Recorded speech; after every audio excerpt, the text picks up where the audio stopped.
That wasn't me with the lights. OK. Poor Justin Bieber. Don't start. Come on.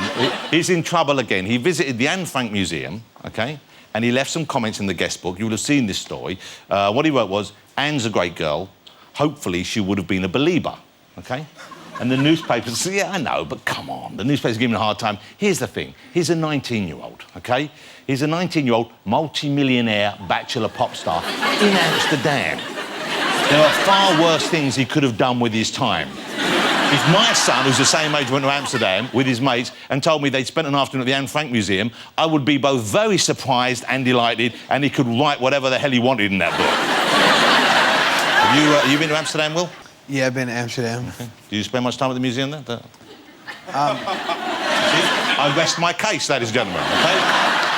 Let's get to my first guest. He's right here, ladies and gentlemen. He is a pop superstar. I'm thrilled he's on the show. It's the fantastic Will.i.am. Come on over, Will. Great to see you. I'm loving the look, Will.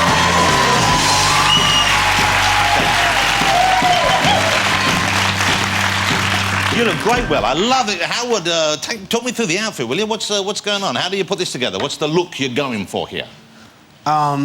These are my ballroom pants. Because I got a lot of ballroom. Let's hope we see some of that ballroom dancing later on, shall we? Hey, shall we stop for a minute? I think we should let your small army stand at ease or something. Because how long have they been trained to hold that position for?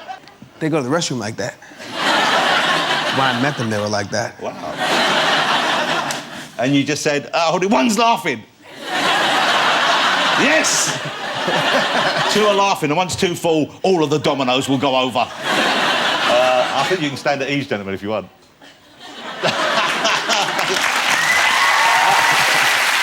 OK, we'll talk about your clothes. I love your style, I love your look, Will, and I was wondering what you'd be wearing this evening. I thought maybe you'd bring something special on the clothes front, because we asked Will, we spoke to all the guests. A few weeks ago, we had Sir Ian McKellen on the show, and he turned up, he had a briefcase with him that had a very special meaning to him. He talked about it, and I thought that was a lovely thing.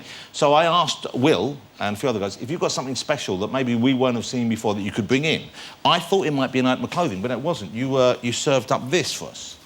This, yeah, I kick this everywhere. Can you tell me what... You carry that with you? Yeah, everywhere. What is it? So, when I was 12 years old, I got a radio for Christmas, and my sister got these Barbies and the Rockers cassettes.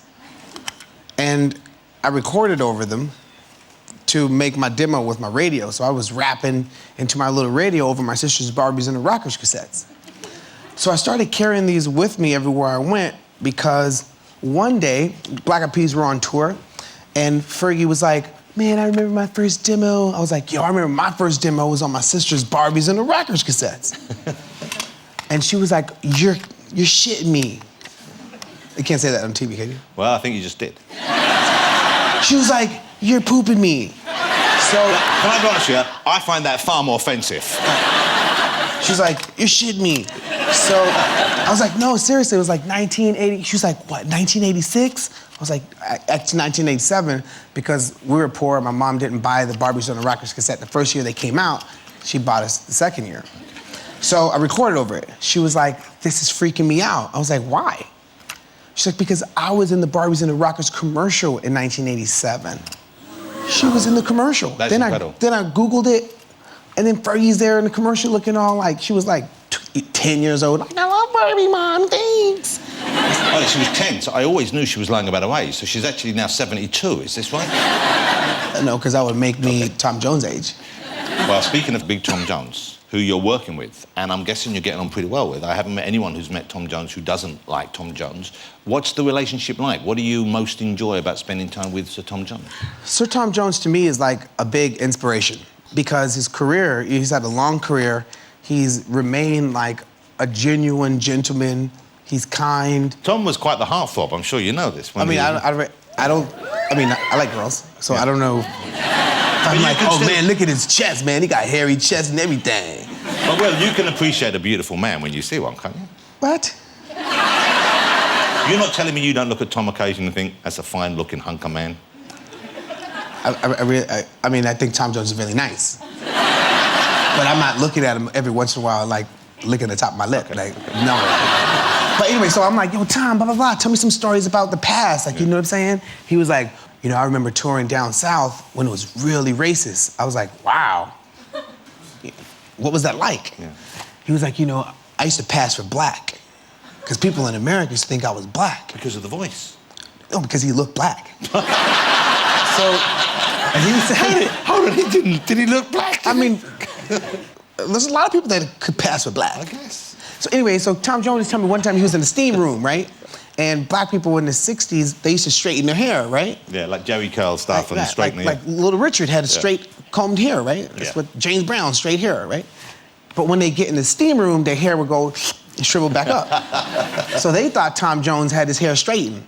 So he said that he went to the steam room and everybody was just waiting to see if Tom Jones' hair got nappy.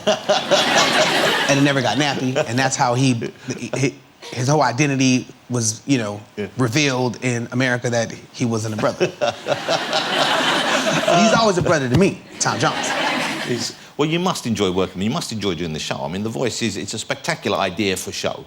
And you seem to be having, I'm going to shout, but you seem to be having a whale of a time out there, especially when you hear a voice and you know that person's got it. I mean, it must be, even though you've worked with some of the greats, it must give you a real thrill, doesn't it?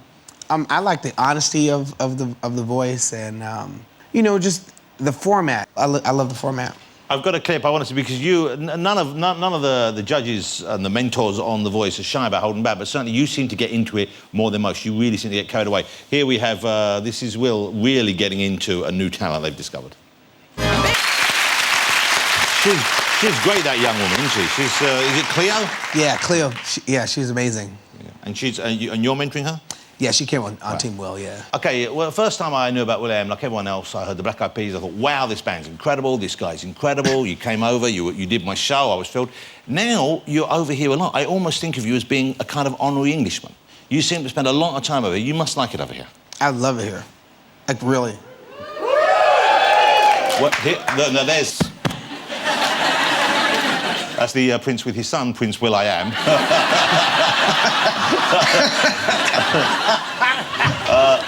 That's funny. But it must be... What do you like about here in the UK? I mean, I guess you haven't got royalty in the US, but you've met all the kind of leading lights. I know you have met the President Obama, so you're obviously, you know, the very top people there. But what do you like? Well, there you are. There you are, fooling around with the president.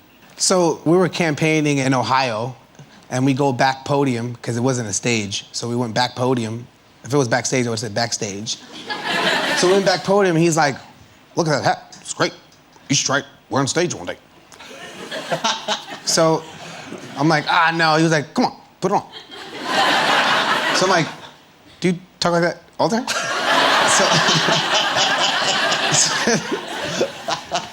But I like it here because the preservation of the arts, the appreciation for the arts, the culture, the history, people are nice. It rains a lot.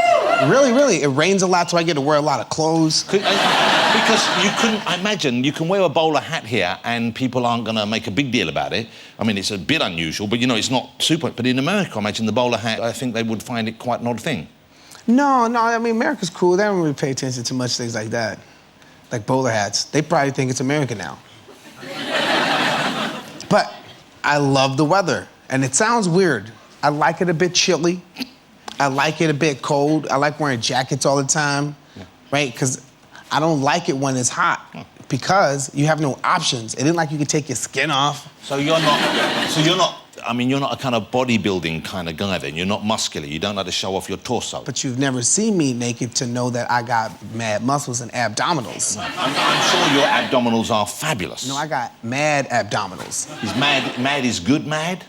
Or mad is actually mentally unwell abdominal? No, mad is good, like, yo, that girl is hot. Yo, she got mad boobies.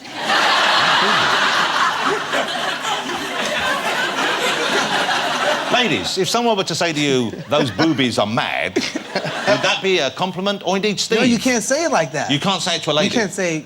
No, you can't say it to a lady. You say that to your homeboys about a lady's physique. Okay. And then you tell the lady, wow, you're very beautiful. Let me ask you about your new music. And that's, I guess, still your first love. Would that be right? Actually making music, writing music, producing music with other people? Music is like air to me. It's I have to do it to survive. It's like fills up my lungs with loveliness. The new album is called Willpower. Hashtag Willpower. Yeah, but the hashtag's silent. Well, the album's great, and the single is out on Monday, and the single features the young man we were talking about at the top of the show, Justin Bieber. Yeah. And how's it working with Justin? He was on the show here, and I got the feeling that he is easily excited and is easily distracted, as young people often are. How was he in the studio with you? Working with Justin in the studio is great. He's a great kid. He's growing up. He's very super talented. Guy's like, song's done, right? At least I think it's done. Yeah. He's like, yo, bro, I want to play drums on it. But the song has drums. No, I got a breakdown part. Actually, his part that he came up with is pretty dope. Yeah. Then you think the song's done again. Yo, bro, I got another idea. Give me that guitar. It doesn't have a guitar, it's a piano song. No, check this part out for the breakdown. Like, yo, really? That's actually pretty cool. Like, yeah, so then an hour passes, we come back, listen to the song again. Yo, bro, I got another idea for the bass. So he picks the bass up, starts playing the bass. I mean, the guy is, at his age that he is now, thinking of where he's going, the guy is probably one of the most talented people on the planet. Justin's not here, but you are doing the song that Justin's on the album for us this evening, aren't you? You're going to do that track this evening later on. That so power. We'll be doing the number live over there right now with his small army of, as we know, very attentive gentlemen. But you keep yourself in good shape and you pride yourself on your running skills, don't you? I'm quick. You believe you have mad skills? No, I believe I'm mad fast. Mad fast? You're changing the rules on me on purpose. No, mad skills, you put an S on it as if there's other things that we're talking about in particular. We're talking about racing, therefore I'm mad, quick, fast, zoomy. Like, shoo. So you're mad zooming. Shoomy. And Saoirse, I know, used to run at school. You're pretty sporty as well, aren't you, Saoirse?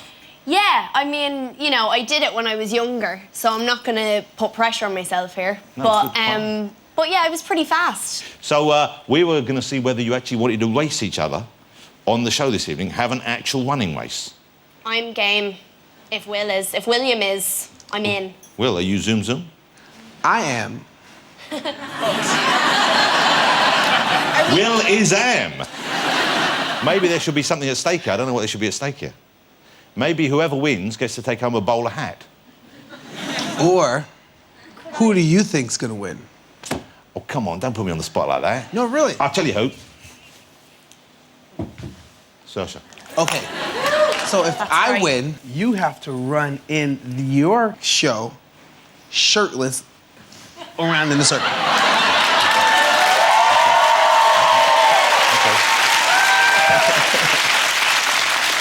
I have to win. A, you have to win. Have to win. B, if you lose, you have to come out and run around there bottomless.